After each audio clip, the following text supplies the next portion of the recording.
Welcome back. Welcome back. Welcome back to our final lesson, lesson 35, living as a sovereign master. And I'm just going to state here that this is going to be a long lesson. It's a beautiful lesson. It's really a recap of all the lessons, but it's long.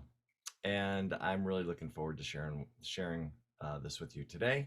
And so let's dive right in. So in the first section, right away, it starts talking about this idea in the second paragraph. You have many brothers and many sisters in what is called your disembodied state, who will know you and who love you and who do not come closer to you than you are willing to allow. So in other words, it's being open to this idea there can be assistance that we have available to us, but only if we allow it. So in other words, they're not going to impose their will to help you, but if you can be open to this idea, this concept, then there's help there. And it goes on to say, and that allowance is always the result of your decision. Again, this is your decision, nobody else's decision, to claim your worthiness to have communication that can enlighten you. So whether that's your angels, your guides, whether that's Jesus, whether that's other I would say beings, higher dimensional beings that are willing to help us, if that's what we choose, we just have to be open to that, right? In the fourth paragraph that starts, remember that then in the conclusion of the way of knowing that there is never a time that you see anything that exists outside of yourself. It's always something that you're seeing as a reflection of something that's inside of yourself. So I've said this before in this course, I'll say it again. I used to study with somebody who said, it's never outside of yourself, Mike. It's never outside of yourself. And that has been, said over and over again throughout this course. Everything you see originates within you, since the only thing that you can see is the way in which you choose to cloak or drape the mysterious energies of creation. Beautiful. The last paragraph in that section. You have heard me say unto you many times that only love is real. You have heard me say unto you many times that it is not necessary to seek love, but it is necessary to seek for what is false. In other words, trying to pick up on your radar. Hopefully, your spiritual radar is kicking in now and you can kind of see the stuff that is absolutely false.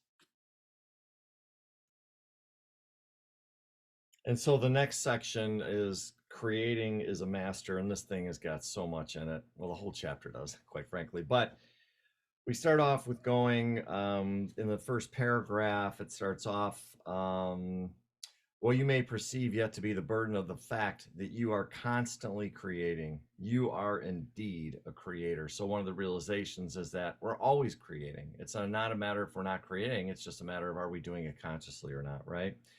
And then two paragraphs down, it starts off with the secret then, as I've shared with you many times, is to practice seeking first the kingdom, right? Going right back to the Bible. The quote, seek ye first the kingdom of God, right? In other words, go within, go within, go within. Never let a day go by which you fail to ponder the great mystery of God's presence. Never let the morning go by that you fail to begin your day except in this way. And this is a beautiful little prayer and a reminder. Surrender all thought of what you know and have believed. Rest in gratitude to the one who has birthed you. Ask only to be revealed for your greatest truth, greater wisdom, greater capacity to know and extend perfect love, perfect trust, and perfect peace. What a beautiful little reminder every single day to have in your back pocket. Not a bad idea, right? A few paragraphs down, it starts, how then has it occurred this form of communication could take place? It is not so much that I've cleverly set up a labyrinth of doorways to try you into this teaching so that I could connect with you, but rather I rested in my desire to extend the atonement. So that was Yeshua's desire, is just to extend the atonement. The following paragraph down that starts by creating that desire, and then the sentence that says, but where it resonated with deepest desire of my brother or sister to know the Christ mind. So it starts with the desire of you to know the Christ mind, to find a way to serve, to indeed heal and awaken from any last traces of the illusion, right? the further paragraph down, it says this process has occurred. Um, just a simple statement. Recognize then your own power. And then in each moment of your relationships, the statement, I am in the moment of this relationship because I have called it to myself. There is then something within me that vibrates and resonates perfectly with the other. So, in other words, this other person, regardless of what the relationship is, wouldn't be showing up unless there was something resonating within me that's causing this to show up, right? And the paragraph down from there that starts with to change, I just love this quote. It just says, um, what is occurring within it must be the result of something within your own consciousness. Again, we are taking full responsibility that whatsoever showing up is showing up as a result of my consciousness, right? And then the paragraph down from there that starts, it is then a simple thing to seek the kingdom and rest in this knowledge and gently inquire of the Holy Spirit. So now we're just asking, teach me, reveal to me what that I have held as a true belief that is indeed false. In other words, ask Spirit, please show me. Please bring these things to me that I'm holding on as false beliefs. And I love that, right? But all we have to do is ask. It's not going to be forced upon you if you're not asking. So bring them to me. I want to see my false beliefs. I want to know what kind of garbage or limited beliefs I have in my own mind, in my own subconscious mind, right? The following paragraph, and I think this is really super important because sometimes I get tripped up on this, but I say unto you, there is nothing unknown, nothing, nothing. There's nothing unknown to you, for there is nothing until you decide to choose it. For this is why the desire is the first key to the kingdom. In other words, it can't be hidden from you. When you finally have a realization, I want to know what's going on in here, then that is the pathway to enlightenment. Because every limited belief that we have about who and what we are, who and what God is, who and what this universe is, how we fit in, and all that stuff is all here. And so we talk about this idea of the subconscious mind. And what we really are able to do is ask, Spirit, please show me what's going on inside of my limited beliefs inside my own mind. Bring them to me. I personally want to know what they are, right? And then I love this quote. I highlighted it and circled it and everything else like that. Freedom can only come to the mind that truly assumes complete responsibility for the creation of its experience. How many times have we heard this throughout this entire course? We have to assume complete responsibility, right? And then further down in that paragraph, it talks about the perceptions and the feelings coursing through the emotional body. And I highlighted that as well. We've got to feel it. It's allowing those feelings to come up and feel them through the emotional body. Why? So that those emotions can be finally, once and for all, finally released. That's how we heal, right? The next paragraph. When things don't seem to be working out, your piece is missing. This is actually a sign that to you that there must be some belief or perception that you are clinging to which does not work. In other words, this is where paying attention to what's showing up. It's there to show you what your limited beliefs are. You are free then to seek it out, to inquire, and then change it. So in other words, show me it. I want to see it. Why? So I can seek it out, so I can change it and make it different. That's what I want to do. I often recommend it to you that you cannot transcend what you first failed to embrace. Therefore, look well upon your creations and bless them. This is where total acceptance comes in, right? And grace and forgiveness and all of those, self-compassion and self-love. Because we don't always want to embrace what we've created, right? So that's where those things really help. But I love it. I love it. I love it. The next paragraph, there's no moment in which you have failed. And I think this is a really beautiful, beautiful lesson. There's no moment in which you failed. As a sovereign master, indeed, the literal embodiment of the mind of God, you have used your freedom to create the experience. So then have you really failed? No. Has anybody else really failed? No. Nobody has failed. Embrace it, rest in gratitude for it, own it as completely yours, then simply ask, do I wish to continue it, or would I like to start a new adventure? That's what being present and that's what being consciousness is all about. Looking at a situation and going, No more. I'm not doing that anymore. I'm done with this experience. Thank you. I bless you. I accept you, and I move on. Let's go. Right? And then you stand in the next paragraph. I love this, and I've heard Deepak Chopra talk about this idea of being in the field of infinite possibilities in any given moment. A paragraph down that starts, you then are very much at play in the kingdom like a child in a sandbox. Therefore, never, ever, ever, ever, ever, never compare or contrast your experience with another person's. Yours is unique. Let it go, let it go, let it go. Comparing yourself to somebody else is a losing proposition. You will never win. They will never win. It will never win. Just stop it. Allow yourself to have your experience. Allow other people to have their experience. Bless them, accept them, and just love on them, right? The next paragraph down, and this one I highlighted and I said, pay attention, Mike, because this is a really big one for me. That starts with, and though the world would say, and this is where Yeshua talks about this idea of, we look at like people that have manifested a lot of stuff, money, cars, toys, relationships, health, whatever. And we look at them and go, whoa, look what they've done. And then Jesuit mentions they have manifested, we think, what happens in a moment is we think that they've manifested more powerfully, and that is simply not true. It's not. But our ego wants us to convince us, oh, they're more powerful than we are. Well, that's garbage. For manifestation is simply the expression that reveals where the mind has been focusing. That's all it means. They just spent more time focusing on whatever they wanted to manifest. That's it. That doesn't make them better. It doesn't make them right. It doesn't make them wrong. It doesn't make you better or less than. It doesn't make you right or you're wrong. That's all.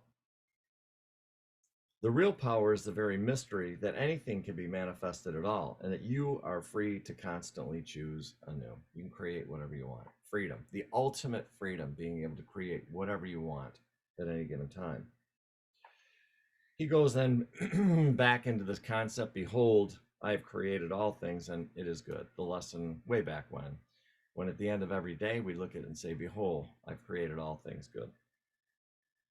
You are the father, mother of your creations. This is the following paragraph. I love this. I highlighted it, surrounded it, bolded it, all the above.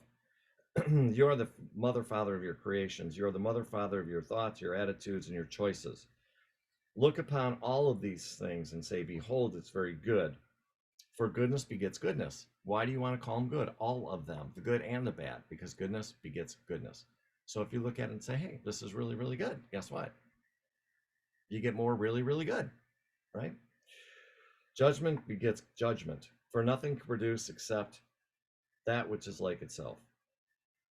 The thoughts that you hold about yourself will will reproduce themselves.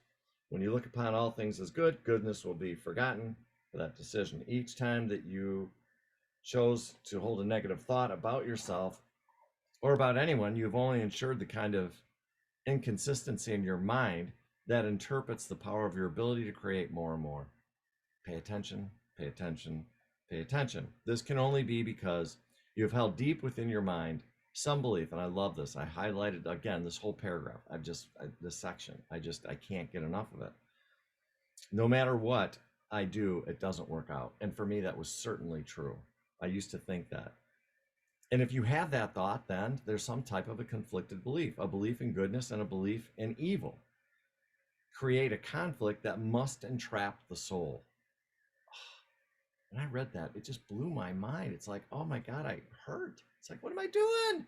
What am I doing to myself? I was entrapping my soul. I was entrapping my soul. So I'm just going to say that again. What he says is that you have some belief that says, no matter what I do, it won't work out.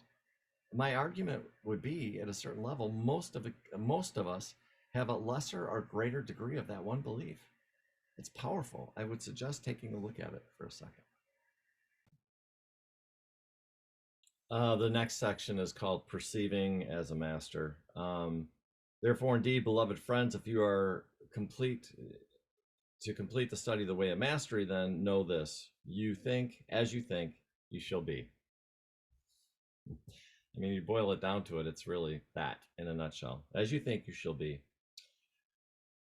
How you think, how you choose to perceive and believe will determine what you see in the world, and what you believe you see will determine how you act.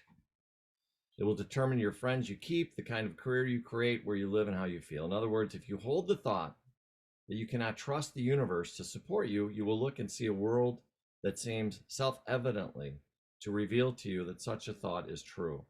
You will then create behaviors that insulate yourself and never let the world know what you want. Guilty as charged. And then, of course, you'll wonder why life seems to go on as it always has. I just think this is a beautiful microcosm. It's a beautiful breakdown of sometimes we get stuck in these loops. And for myself personally, there was a point in my life where I quit asking for what I wanted because I didn't believe that the universe would provide it. I didn't believe I was worthy of having it. I didn't even know if I believed in myself. And it was a really dark time for me personally. It was very, very difficult because I just never believed I'd get what I want. So why bother? Not a really good, happy time for me, for sure. So further on down in the section, learn always to inquire not out into the world, but into yourself. If I'm having this experience, what must I believe to be true about myself and about this world? Oh, so good, right? And again, when you do that without any shame, blame, guilt, or judgment, but from a point of compassion, like, oh my God, what am I believing to make this happen? What do I have to believe? That's where it starts, right? And then it goes on to say, Yeshua says, the truth will come through prayer and through honesty. When you discover it, you'll know it.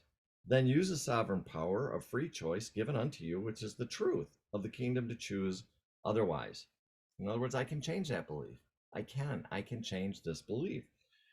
A master cannot blame. He can't never perceive himself or herself as being victimized. Yet this mastery does not come through special spiritual power. It comes only through a simple and free choice. And then it goes on to say, beautiful, I think I will adopt the perspective of a master. No sense in blame, no sense of feeling like a victim. What I'm experiencing is holy mind. I must therefore have wanted it. No shame, no blame, no guilt, no judgment. Full acceptance, full compassion, full forgiveness, full grace, all the above, whatever's needed in the moment. And then guess what? Then we get to move on to the next thing, whatever that is. Always be careful again. Don't judge what is occurring, because then you get into, why did I call this to myself? This is a horrible experience. And all of that is judgment and not gratitude. And in the next paragraph that starts, I learned at the crucifixion that I could feel and experience gratitude, and that there are no circumstances powerful enough to prevent me from choosing for love. That's what Jesus learned. That's what he wanted to learn when he went through the crucifixion, which, by the way, we don't have to go through. Thank you, Jesus, literally. The next paragraph I just highlighted, that nothing prevents you from a deep peace and joy of choosing to love. The next paragraph, beloved friends, the world is unreal. In the end, the body's unreal. At least you perceive it to be, for the body cannot limit you in any way. You, and then following paragraph, you indeed the thought of love in form, but that form is not the body. It's merely the thought or the reality that is Christ. Christ is the essence of your higher self, the thing that we always talk about. Christ is the truth of who you are. The role of the body then can only be to bless, to comfort, and to extend love, right?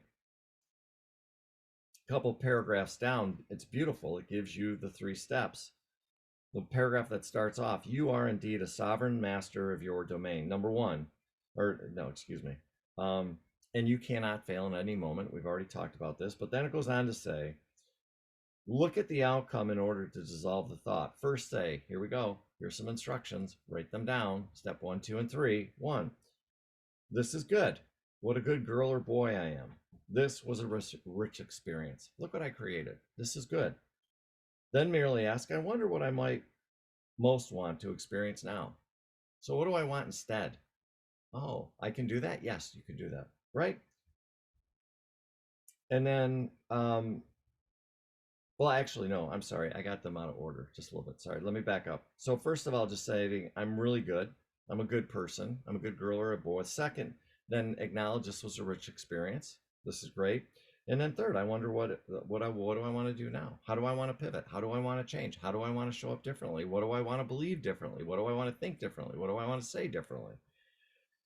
You can either claim dominion over your life and become the conscious director of your life experience, or you can abdicate it to someone else, such as your government, your employer, or whatever you have. You are totally free to do that if you remember to claim it as a sovereign act, such as I'm commuting 2 hours on this freeway to a job that I don't like and commuting from home 2 hours away. And he goes on to, I just like the point. You can either claim dominion over it and own it, or you can abdicate your power to somebody outside of yourself, whatever that may be.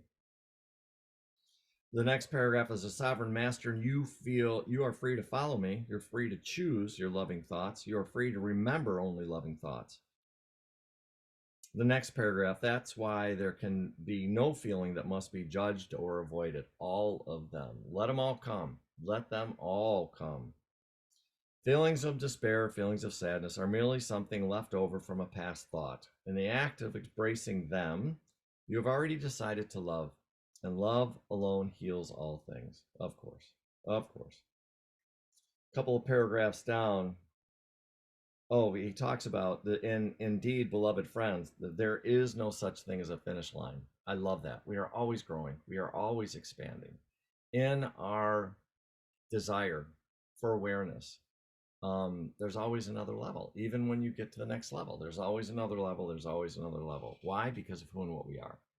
Because we are multi-dimensional beings. Dimension, dimension, dimension, dimension. Level, level, level, level. So there's always another level, right? For the further you go into a God, the greater the responsibility for you dealing with greater power. Thus, the need for vigilance and discipline does not go away. I love this. This is really powerful. Actually, it increases, but a master welcomes it. For though it, even greater creations can flow their holy mind. Do you know that it's possible to birth an entire solar system with a single thought?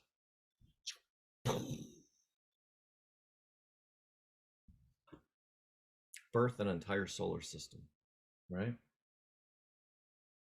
And then further on down in the following paragraph that starts, now if you've ever baked a cake, the last sentence, imagine merely holding a thought in the mind and then experience the actual birthing of an entire solar system. And then the following paragraph, he goes on to talk about the Course in Miracles and creating the Course in Miracles. Pretty cool. Or the Way of Mastery. The following section is just a repeat, blessing all of your creations, of course. As the first paragraph says, as you choose to embrace yourself as a master, you can choose to look upon each and every moment of your experience as a holy self created that is waiting for your blessing. Bless them, bless them, bless them, bless them. It doesn't come much easier than that. Pretty direct. So the next section is claiming sovereign mastery. And this is, again, really, really powerful and really, really beautiful. In the first paragraph, right away, beloved friends, in the culmination on the way of knowing, I ask you as your equal. Yeshua is saying, you are my equal. And as your friend and brother and sister, claim in this hour complete sovereign mastery over your dominion. Do that. If you haven't done that, do that right now. Do it. Shut off the recording, pause for a moment, and say, I am and have complete sovereign mastery over my dominion now. Thank you. Thank you, thank you, thank you. Right? Discover what you've not yet embraced and known, for those things are disassociated in your psychological language. That which has not been embraced by you imprisons you. I think that's a beautiful quote. That which has not been embraced by you imprisons you. Oh, that is so rich. It's so rich, right? The next paragraph, there is a doorway to perfect peace. There is a doorway into what looks like the unknown, except there is no such thing as the unknown. We've already talked about that. For nothing exists until you call it to yourself, but you have to call it to yourself. You have to call it to yourself. Bring it to me. I want to see it. Bring it to me. And then I love this, and this is really powerful, and I would suggest you just spend a few minutes with this. In the study, then, the way of knowing, let its culminate be as the lesson ends, and you close the book. Let let it be the last act that you ever do with the mind that says, I'm still trying to get there. I'm still a victim of the world I see. In other words, we got to let go of that. Stop. Stop saying you haven't got it. You've got it. You do have it. You do own it. Or you're still a victim of the world you see. When you finish this lesson, let those attitudes be finished entirely. It requires only the willingness to say in each moment, this must be what I've called to myself. I don't know why, but okay, I created it. Do I wish to continue it, or would I choose something else? It is that simple. Don't complicate it. Don't. I want to choose something else, right? Further on down, it talks about this idea, the paragraph that starts, at no time can anyone be a victim, yet at any time consciousness is free to perceive itself as having been victimized. In other words, being a victim is a choice. You're choosing to be a victim. Yes. I chose to be a victim. Yes. Not anymore. Right? There's a paragraph that says, indeed, we would behold in much of your so-called New Age moment that there is much judgment, much abhorrence to anything that does not look like manifesting wealth, having perfectly curved hips, and a multitude of loving friends. That is a naive attitude. Don't judge. Don't judge. Don't judge. Right? Oh, well, I see this person got sick. I see this person is having financial struggles. I see this person is having problems with relationships. Therefore, they must not be enlightened. Well, just remember, if that's what you're saying or that's what you're thinking, then guess what? They're reflecting back to you your own thoughts about yourself. Don't judge. Let them have their experience. You have your experience. Right? The next thing, but the soul sovereignty is rich beyond measure. Wherever you are, as you read these words, you are living sovereign mastery now. Done. Done. Done. And then there's a couple of, do not then be succumb to the shimmering lights of the world, the great tinsel on the tree. For all that matters is this: am I at peace? And then look upon the world and say, there is nothing I need here, but I choose to be here to see who I can love, how I can love, and what enjoyment I might create. That's it. It's all about love. I love this statement. Peace then is always the goal of a spiritual journey. Peace. Peace. Why are we doing all this stuff? All the stuff that we're doing. Way of Mastery, Unity, for those of you that are following me there or are involved with it. Why do we do this stuff? Peace. Peace is always the goal. Further on down, great freedom can come when in the midst of something that you feel to be great suffering, you choose to laugh and say, look at this one. What an amazing script I've written here. Yeshua.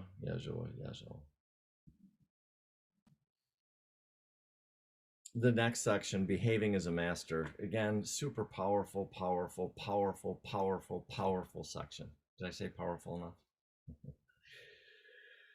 So Yeshua talks about doing this thing first thing in the morning. At least that's the note that I made when I went through this, is do this first thing in the morning. I wonder if there's anything I might like to move toward changing in order to experience greater joy, deeper peace, more certain wisdom, and a more loving relationship. What a great exercise to do. If something comes to your mind, don't blame it, don't judge it, but simply begin to wonder how you might like to see it changed. How do I want to change this? Hold that as a desire in the depth of your consciousness. If its energy builds during the course of the day, simply begin to say it, write it out, get a picture of it, then hold the desire in your heart, and you will indeed bring it to pass. In other words, it will happen.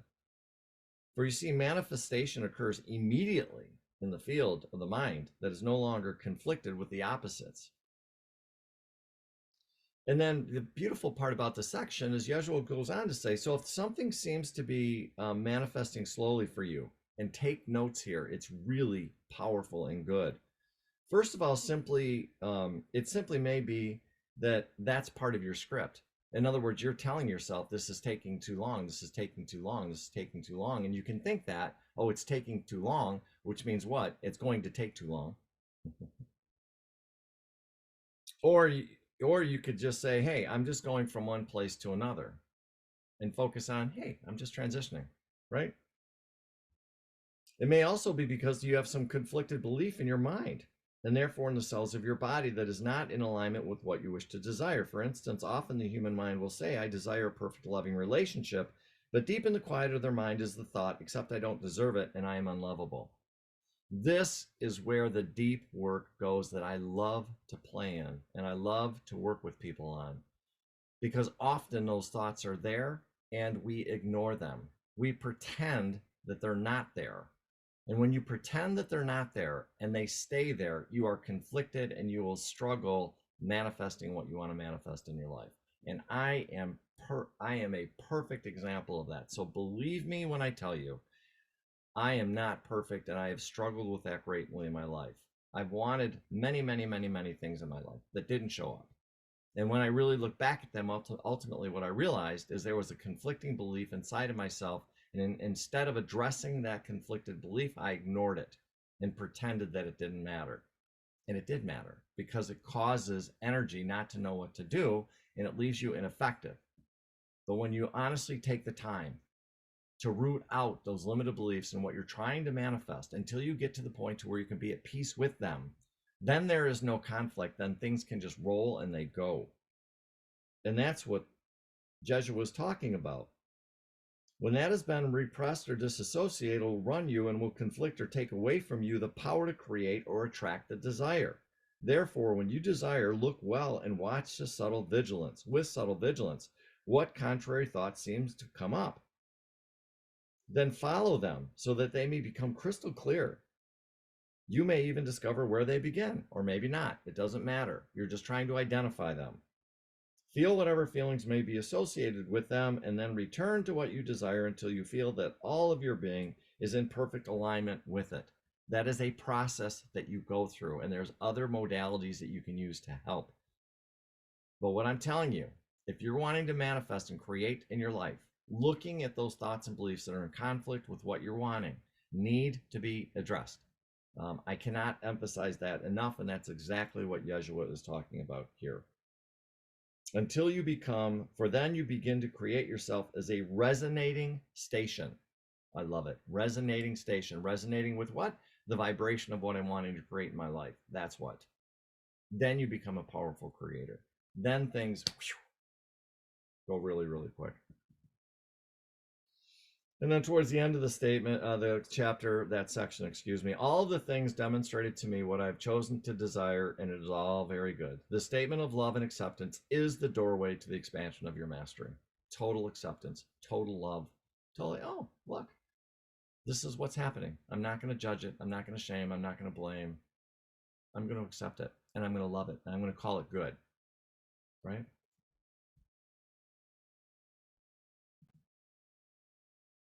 In the very last section of this chapter, it talks about this idea of service is the greatest source of joy. And I often say that wanting to be in service to other people is a natural byproduct when you're in this space, because all you want to do is serve. You want to serve love and you want to serve and help others. And to me, it's just a natural outflowing of this entire process.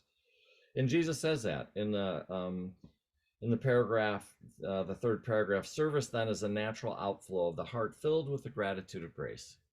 Yeah, it is. The following paragraph after that, therefore, when you choose active participation in serving the atonement, you will discover that you will indeed be well supported when you finally make that decision.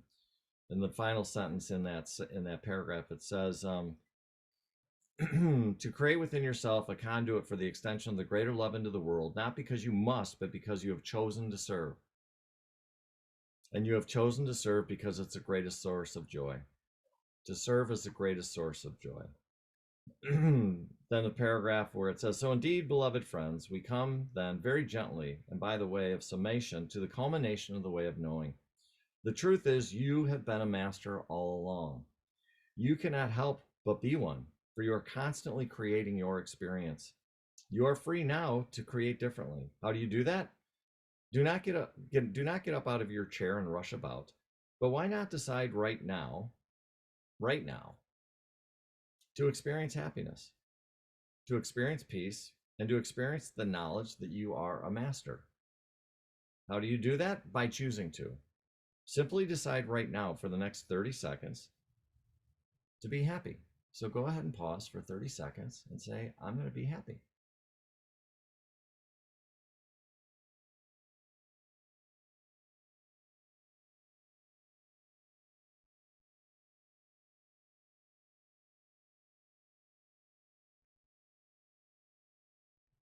And then choose another 30 seconds to be at peace. So right now, choose to be at peace.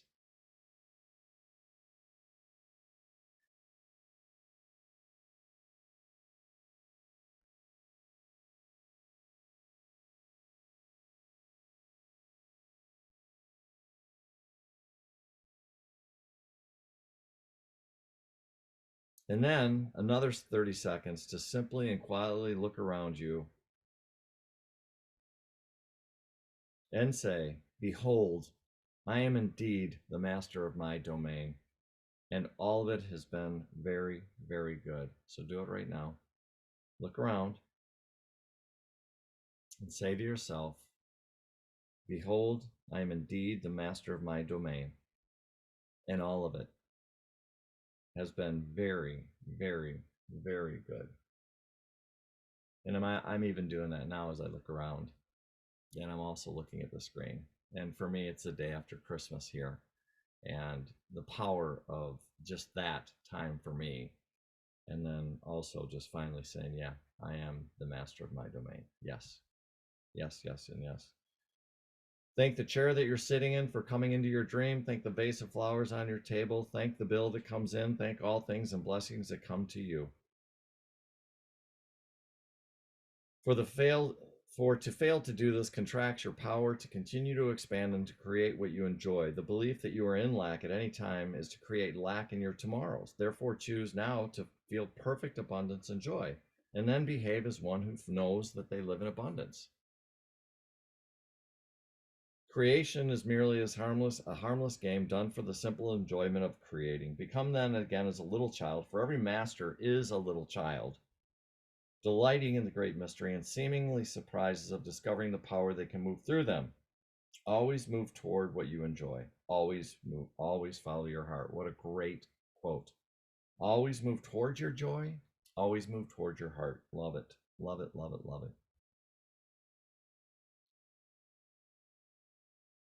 And the rest of the section, there's just a couple of things I highlighted.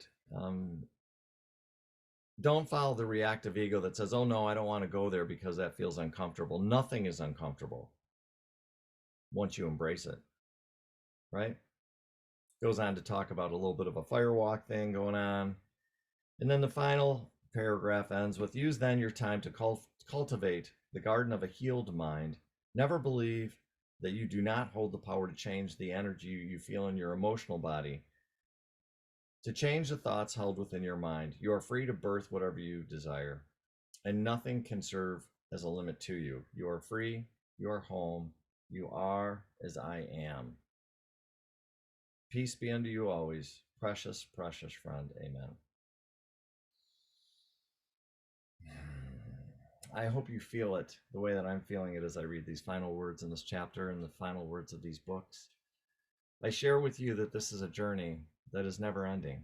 Just like Yeshua said earlier in this chapter, there's always the next level, there's always the next level, there's always the next level. But I really do believe that this course gives you an amazing foundation, the basic pieces you need in place to be able to face those next level, next level, next level by becoming aware, right? By not chasing anything, by not seeking, but actually just being, right? You've found this course has taught you who and what you are, and the ability for you to be able to stand in the presence and say, I am a master. I am a master. Pretty powerful stuff. And so I hope you've enjoyed it. I know I certainly have. For 35 weeks, we've gone through this together. It has meant the world to me to have you along in my journey. And I just want to simply say thank you from the bottom of my heart for joining me in this adventure. It has been beyond magical for me to go through this. And like everybody else, I go through this again and again and again, and I'm always picking up different nuggets. Although I'm not looking or I'm not striving anymore, I'm allowing it to be. And if there's something that I go through that I go, oh, I would really like to look into that, then it becomes more of a, oh, what would I like to experience now? It's not like I have to do this. It's not like that for me anymore. And so, as a final note, I send my blessings to you. I hope that you're able to rest in your own divinity, knowing who and what you are, knowing that we are all one, that we are all connected with each other, knowing that at the bottom of it all is love, is a pretty amazing place to be. I love you, and I fully acknowledge the Christ within you in this moment, here and now. Thank you, and God bless.